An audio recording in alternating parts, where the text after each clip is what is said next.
రోజు రోజుకి జగనన్న బాణం తిరిగి తిరిగి జగన్కే గుచ్చుకుంటుంది. ఏపీలో 2019 ఎన్నికల ముందు జగన్ కోసం పాదయాత్ర చేసిన షర్మిలాని జగన్ అధికారంలోకి రాగానే పక్కన పెట్టేశారు. తల్లిని చెల్లిని పట్టించుకోకపోవడంతో షర్మిల తెలంగాణ రాజకీయాల్లోకి ఎంటర్ అయి పార్టీ పెట్టి హడావిడి చేసి చివరికి ఆ పార్టీనే కాంగ్రెస్లో కలిపేసి ఇప్పుడు ఏపీ రాజకీయాల్లోకి వెళ్ళింది. అక్కడ కాంగ్రెస్ పార్టీ అధ్యక్షురాలుగా అడుగుపెట్టి ఆమె జగన్ ప్రభుత్వాన్ని చీల్చి చెండాడుతోంది. రోజురోజుకి జగన్ని గుక్క తిప్పుకోనివ్వకుండా ఇచ్చి పడేస్తోంది.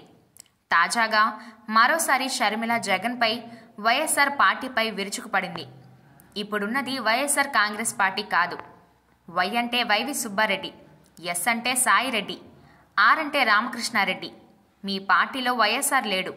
మీది జగన్ రెడ్డి పార్టీ, నియంత పార్టీ, ప్రజలను పట్టించుకొని పార్టీ, ప్రజల ప్రయోజనాలను తాకట్టు పెట్టే పార్టీ, వైఎస్ఆర్ ఆశయాలను నిలబెట్టని పార్టీ. నాపై ముప్పెట్ట దాడి చేస్తున్నారు. అన్ని వైపుల నుంచి దాడి చేస్తున్నారు.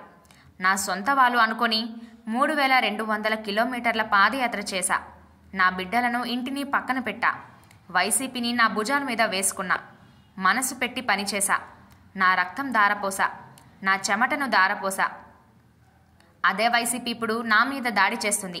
నా మీద ఎన్ని రకాలుగా దాడులు చేసినా నేను భయపడను. ఇక్కడున్నది వైఎస్ఆర్ బిడ్డ. భయపడే వాళ్ళు ఎవరూ లేరు. మీకు చేతనైంది చేసుకోండి. నేను రెడీ. ఈ యుద్ధానికి మేము రెడీ.